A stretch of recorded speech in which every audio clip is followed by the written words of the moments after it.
Welcome to Sports from the Couch. I gotta say, it's the stupidest thing in sports. With your host, Mike Mercado. Players cannot stand him. Coaches cannot stand him. Most importantly, the fans can't stand him. Brought to you by Mercado Airwaves. I'm gonna say it once, and hopefully I'm wrong, but it's a disaster waiting to happen. That is so bad, that is absolutely brutal. Hello and welcome in, friends, to another edition of Sports from the Couch here on Mercado Airwaves. I'm your host, Mike Mercado. I want to thank you so much for making us a part of your day. And on today's edition of Sports from the Couch, we need to talk about why Justin Fields should or should not start week one for the Chicago Bears. It should be a fun conversation, but before we get to all that, let's take care of some housekeeping notes. You can follow us all over the universe. I'm on Twitter at MikeMMedia, Instagram, Mike Mercado Media, and you be interactive with the show on Twitter at Couch Sports Talk. You can see the video version of the podcast at youtube.com/Mercado Airwaves Network. Make sure you guys subscribe to us over there. Hit that little bell to be notified every single time we upload a brand new episode. We're also on Roku. Shout out to Jerry Riles and the Rewind Sports 60. Check us out over there and the amazing catalog of shows they have partnered up with. That's on Roku at the Rewind Sports 60. We're on Facebook at Mercado Airwaves. You can support us over at patreon.com/Mercado Airwaves. If you like the audio version of the show, guys, if you're a podcast person, we are on all major podcast platforms at Mercado Airwaves. Please like, rate, review, and share us wherever you get your favorite podcast. And if you would like to be updated every single time we upload a brand new episode, follow us on Twitter at Mercado Airwaves. That way you get the heads up every single time we upload a brand new episode of The Good Brothers, the Two Nerds of a Feather podcast, the Gone Missing podcast, of course, Sports from the Couch, and anytime we interview an athlete and celebrity, that's on Twitter at Mercado Airwaves. We also have some swag. Check us out over at teespring.com/Mercado Airwaves. So let's get right into it, friends, on this edition of Sports from the Couch with Mike Mercado. Let's hit the technology, and you see it right here in white. I have put the reasons why Justin Fields should not start week one for your Chicago Bears. And in orange, I have the reasons why Justin Fields should start week one for the Chicago Bears. And this is going to be a conversation we're just going to have up until kickoff of week one. And we know it's going to be a nationally televised game against the LA Rams. You're going against a rival and Matthew Stafford. There's just this rivalry that hasn't really had a chance to really blossom in the playoffs between the Rams and the Bears, McVay and Nagy. So it's going to be interesting how this plays out. But I want it to be fair to the entire situation. And I wanted to just kind of talk it out with you guys, because there's going to be stats. You're going to listen to radio hosts here in Chicago. You can read some of the best beat reporters, like a Brad Biggs, a Adam Johns, so on and so forth, a Jeff Dickerson. There's plenty of people to listen and read when it comes to these Chicago Bears and the day-to-day practice and how it's working out for this team. But we need to sit on the couch and we need to talk as fans, as Bears fans, as football fans, and be honest with ourselves, what we see on the field, what we feel when we watch these guys. And we have to be honest with ourselves, especially here locally in Chicago, that we've never been in a position to really evaluate a really highly coveted quarterback, this high praise of a prospect. So let's get right into it. And the way I made this out and I structured it is I wanted to give a reason why he shouldn't and a reason why he should. And kind of just go back and forth, because there's going to be multiple emotions, multiple reasons, and multiple cases to be made why he should start and why he shouldn't. And I think we should try to turn as many of these stones as we can. And the first one is the most obvious, why he shouldn't. And that would be he's a rookie and will make rookie mistakes. And you can't argue that if somebody says it, right? You can't really argue at least their points of view or the way that they're trying to justify it. If they're saying we want to see him get as much playing time as he can, but we want him to learn. We want the maturation to take its time, not to be rushed. Because he is going to make mistakes, and he is going to be thrown in the lion's den against an Aaron Donald, right? Like that is, and that defense is as good as it is, but just targeting their best player, that's how great he is that he impacts everything. And if you're just being honest with yourself, it isn't going to be pretty to start. Even if Justin Fields is the complete goods, he's still a rookie. You can't get away with it, right? Let's say You're the greatest driver ever. You're never going to get a speeding ticket. You're never going to get into a car accident. You're never going to get scratched when you're at the grocery store. You still were a teenager learning to drive. You still had a learner's permit. There is still progression to this. So if somebody comes to you and says, he's a rookie, I don't want him to start. He's going to make his mistakes. Of course he is. And we'll get into specifics of some of these mistakes. But even if you're following Bears Twitter, you have seen that he has made mistakes against a lot of the ones in this Bears defense, which should be a good defense. But he's going to make the wrong read. He's going to feel some of the pressure. And that's nothing against him. That's just how it plays. Even if he ends up being the greatest Bears quarterback of all time.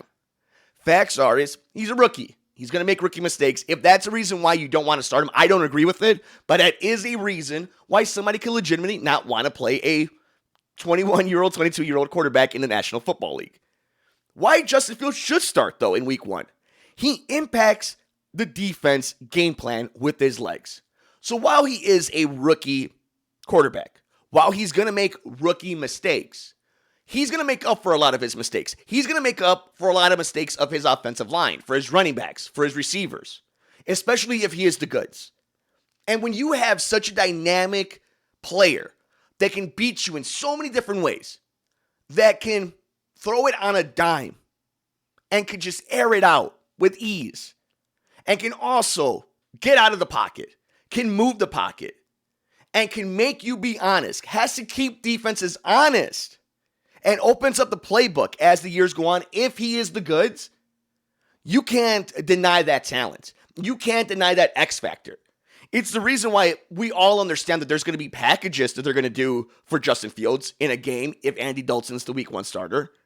But if that's the case, if he's that dynamic, if he's so unique, if he's such a matchup problem, even for a good defense, you are doing a disservice to this roster, to the other 50-something guys on the team, and then the reserves.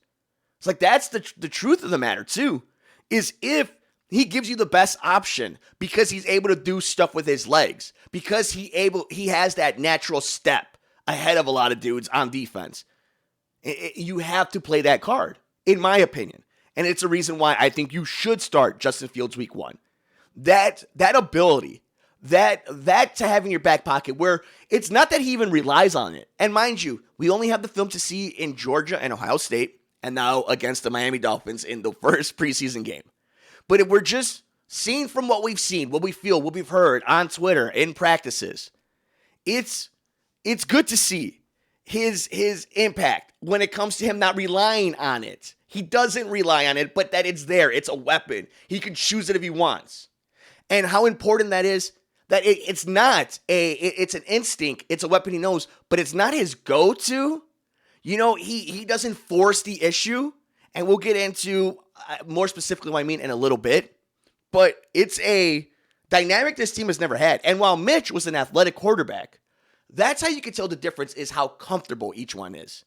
And again, that's something that we've all seen.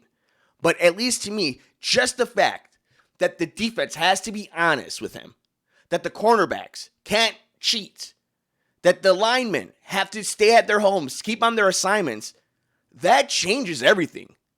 And it all comes down to a bad offensive line that we've seen from the Bears, or an offensive line that, you know, they're bringing a 19-year veteran, and, you know, their second-round pick hasn't played yet, hasn't even put pads on yet. They're just makeshifting this offensive line.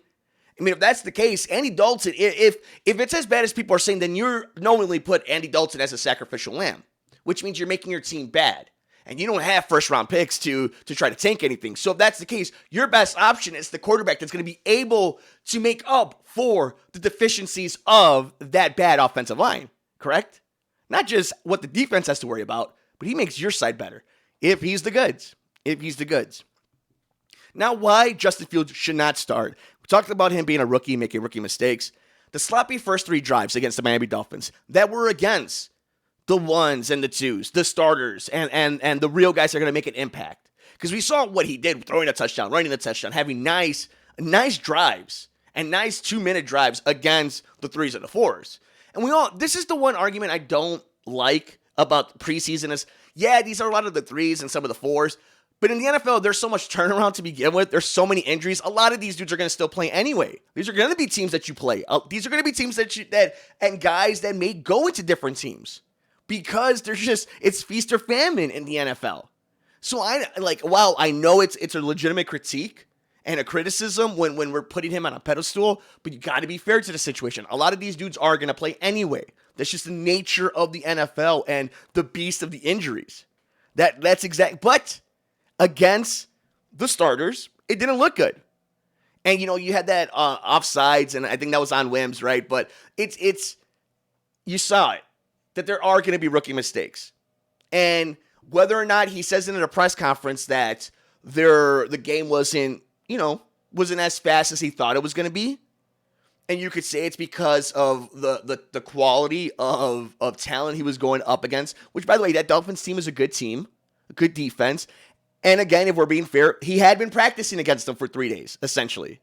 So take that for what it's worth. But what we saw on the field is it started off really choppy.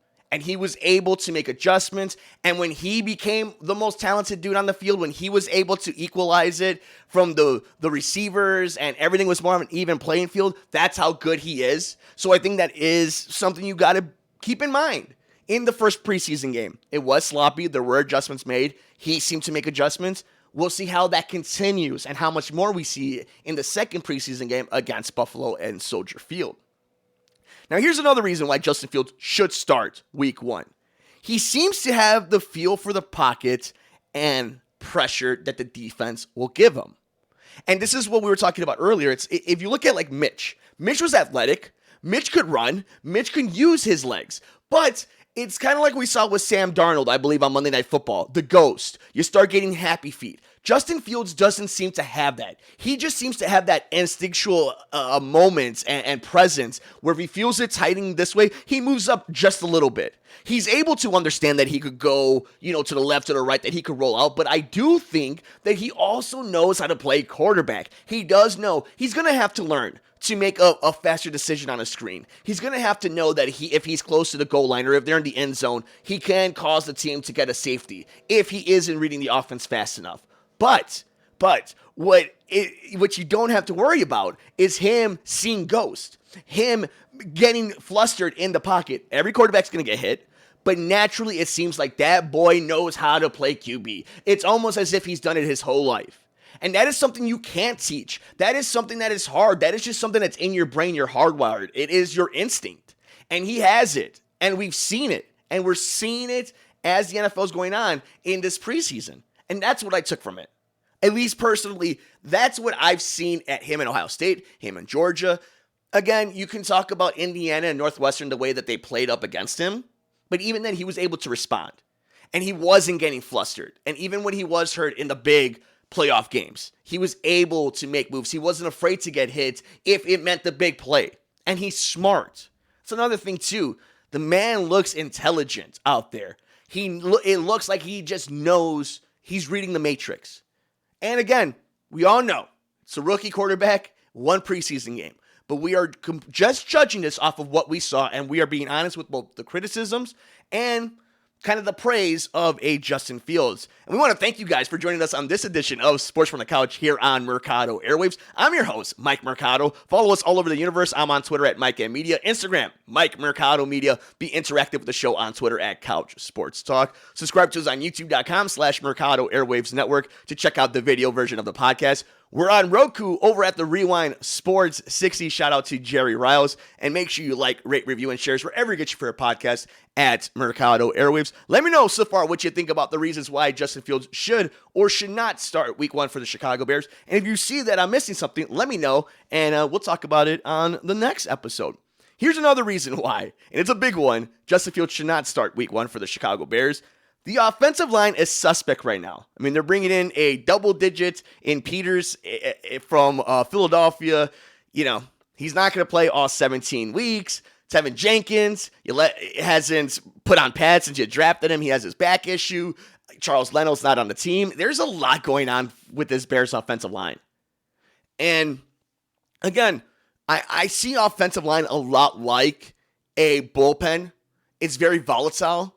It's very year to year. There are consistent guys, throughout the NFL, but for the most part, it is the most inconsistent thing in the NFL, and it determines so much. But more importantly, it does impact the potential safety of your young quarterback that you are hopeful is the franchise guy, the saving grace, whether it's Super Bowls, whether it's MVPs, or whether it's just being competent.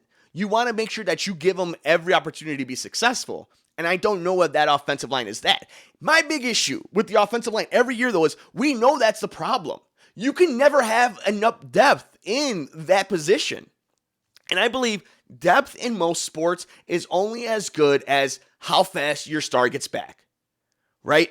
Because depth might necessarily win you a championship in a one-game scenario. But in the long haul, or as a bridge to get you to certain moments, you need him as much depth as you can. It was nice to see them go after and make this move right now. But why weren't you doing this throughout the offseason? And what did you know about Tevin Jenkins that nobody else did, and enough to move up in the second round and draft him? I'm hoping, I like the kid. I like the nastiness that we've seen of him. I just want to see him play, and I want him to be healthy.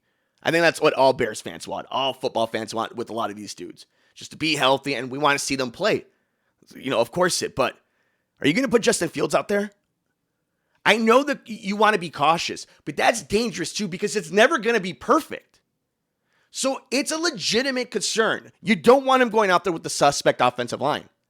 But it's going to be a while until you put it together. You have to be good, and your scouting needs to be good. Your free agency pool needs to be good, and you got to make this offensive line better. But if it's not as good as you want it to be, it never is going to be. It's never going to be as easy as good as you want. So that's a conversation where it's a legitimate point. But if you're on the side of Justin Fields, when is it going to be perfect? And isn't the point of having somebody like him is to kind of negate those deficiencies and to overshadow those and to spotlight what this offensive line can do well? But it's a legitimate argument. If you want to be business oriented and you have big picture, do you want this investment? Do you want this young, talented man to be put in that scenario?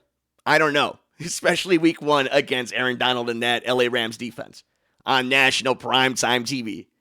It's an interesting and a legitimate conversation. But I do think, like in most sports, when you're waiting for the perfect opportunity, you're going to miss any opportunity. And, all you need is to get into the dance. All you need is said opportunity. You can't wait for it. If one is right there for you, you got to take it, whether it's perfect or not. So I think that's an argument that you can't deny that the offensive line is suspect. I think that's the most frustrating thing, and that they never really answer it in the last, 4 off seasons that we've seen this regime with Matt Nagy specifically. But that's a Ryan Pace thing, so we'll see.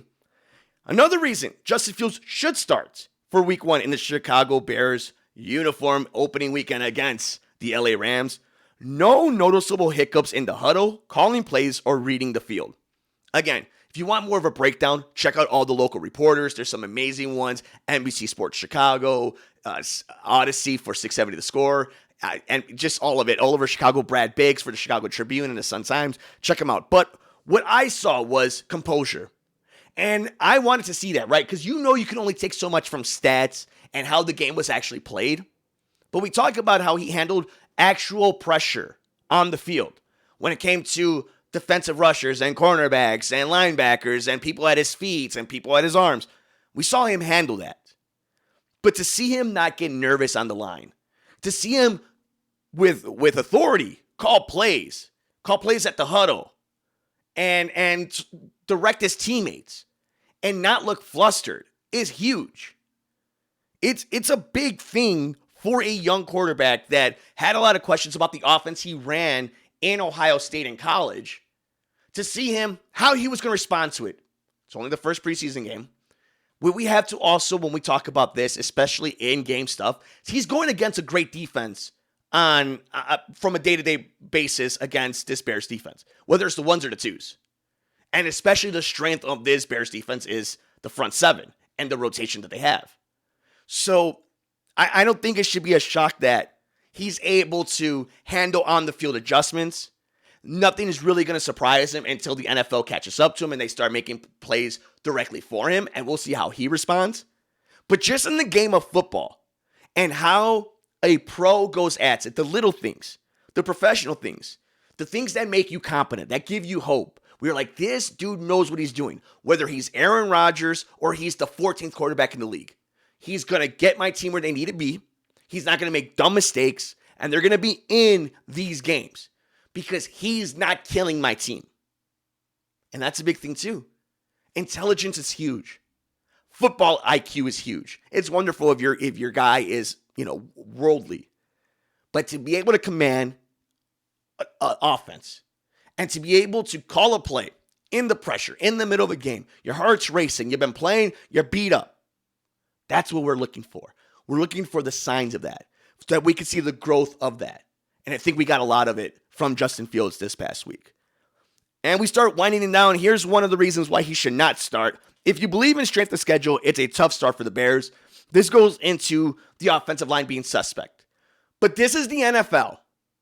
You're right. The Bears have a tough schedule on paper, especially since Aaron Rodgers will be playing for the Green Bay Packers.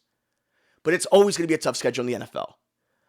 Because it's always going to have teams that go from first to worst and worst to first. I know you guys hate me saying it all the time, but it's the truth.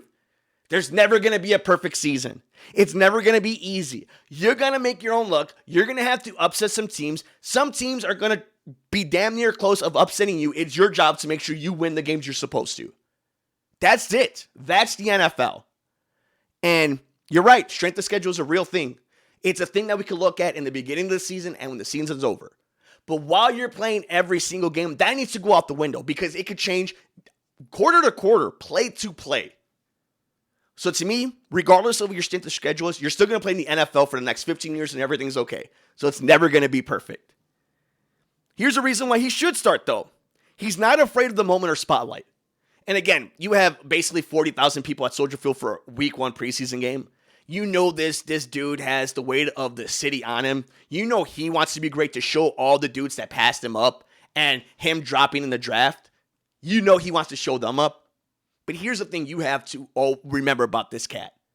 He played at Georgia. He played at Ohio State. He's played in national championships. He's played in playoffs. He's been bred as a stud athlete football player, as a young, smart man from the day he was 4 years old. This dude doesn't just play football. He played football in the South. This isn't anything he's not used to, that he hasn't seen or foreseen or foreshadowed or dreamt about. This is what he wants. He wants that. And you gotta love that because it's coming for him one way or another.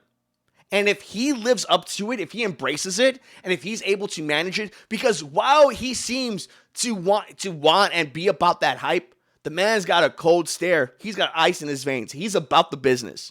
And you gotta like that too. I may be biased, and it may just be bravado. And that may be as far as it goes when it comes to how good he can be. Of course, you got to be fair. But just off the adjustments and the scouting and for the lack of never seeing that here in the city of Chicago, that is something you got to be very impressed with. My final reason why Justin Fields should not start week 1, it's a simple one. Andy Dalton's a pro. Over 100 games, been to the playoffs, won divisions. He's not going to kill your team. It's just not exciting. And that's just it. The big reason is the future is Justin Fields. But if your argument of why Justin Fields should not start is simply because you don't, like he said, he's a rookie, sloppy first few drives from what you've seen, the offensive line is suspect and that hasn't changed, you're afraid of the way the season is starting for you, then yeah, you want to go with Andy Dalton. Because it's not perfect scenario, it's not the dream scenario, it's not completely set up for him, and Andy Dalton will be able to handle almost anything that happens to him. He's not going to probably do anything spectacular. You're probably not going to win the game, but you get through it. You'll survive it. You'll be close enough. You'll make it interesting, and you can kind of just push the narrative and push that argument a few weeks over until you're able to play Justin Fields. So I can't be mad at you if you want to be conservative, if you want to be, and I mean super conservative by going with Andy Dalton because he is a pro. It's just not what I would do. And finally, I think maybe the most important reason from this arbitrary list that we've done here on Sports from the Couch on Mercado Airwaves, I'm your host, Mike Mercado, is the players and most importantly, the veterans like him. Mooney, Allen Robinson, Montgomery, Tariq Cohen. Just go down the list. Go down the list. They all are hyped about Justin Fields. They're excited about playing with Justin Fields. And you don't hear anybody disrespecting Andy Dalton because Andy Dalton is a veteran, is a pro, is going to do his job. He's going to be respectful and is going to be respected. But it ain't like playing with a young phenom or somebody you perceive to be a young phenom. And these players know who the goods are. I've always told you that here on Sports from the Couch. Listen to the players and listen to them when they're giving you the info that you didn't ask for. They're just giving it to you. And that's what's happening with Justin Fields. They're excited, they see it, and you feel it. It's not this tangible thing, but it's just something in sports that we all can kind of feel and see. And there's a lot of that going around. Trey Lance didn't have the greatest of games, but there was some excitement. There's something there. I think there's something there with Mac Jones. So it's not just Justin Fields. I think this young crop is super exciting. We'll see what happens with Zach Wilson. We'll see what happens with Trevor Lawrence. But when you see veteran players that have been to the playoffs, have played in this market, have seen it all, from double doink to 8-8, backing into the playoffs, to missing the playoffs, to having all the drama with Mitch Trubisky, to now getting the draft of Justin Fields, and they're talking about him this way, listen to the players. They're not going to lie to you. They're not going to lie to you. They're going to want what's best for them. They're going to want what's best for their contracts. And if they believe that the best thing for them, for their contracts, for their money, for their future, and for this organization is for Justin Fields to be the quarterback, I think it's something that the coaches, whose jobs are on the line, for the front office, whose jobs might be on the line, to listen to the players. Because it's one thing that we've said, Matt Nagy hasn't lost this locker room yet. But maybe if he doesn't listen to them and play the young quarterback, that might be the start of it. But I do think he will be playing sooner rather than later. Maybe as soon as week 1. Let me know your thoughts. When will Justin Fields start his first game for the Chicago Bears? Will it be week 1 against the Rams? Will it be in the middle of the season? Will it be at the end of the season? Will he sit out the entire season? Are the Bears going to the playoffs? Or are they destined for a 6-win season? Let me know all over the universe. I'm on Twitter at Mike M Media, Instagram, Mike Mercado Media. Be interactive with the show on Twitter at College Sports Talk. Like, rate, review, and shares wherever you get your favorite podcast at Mercado Airwaves. Check out the video version of the podcast at youtube.com/Mercado Airwaves Network. Subscribe to us and hit that little bell to be notified every single time a new episode is uploaded. And we're on Roku at The Rewind Sports 60. Shoutouts, Jerry Riles. Patreon.com/Mercado Airwaves if you would like to support us. Teespring.com/Mercado Airwaves to check out some of our swag. Like us on Facebook at Mercado Airwaves. And keep up to date with every single episode we drop throughout the podcast network by following us on Twitter at Mercado Airwaves to be notified every single time we drop an episode of The Good Brothers, the Two Nerds of a Feather podcast, our sister podcast, The Gone Missing podcast, A Sports from the Couch, and of course our interviews with athletes and celebrities. That's twitter.com/Mercado Airwaves. And if you have a question or something you would like read on a mailbag edition of Sports from the Couch, send us an email over at sportsmercadoairwaves@gmail.com. That's sportsmercadoairwaves@gmail.com. Enjoy all the games. Take care of yourself. Take care of each other. We will see you next time here on Sports from the Couch on the Mercado Airwaves Network. I'm Mike Mercado.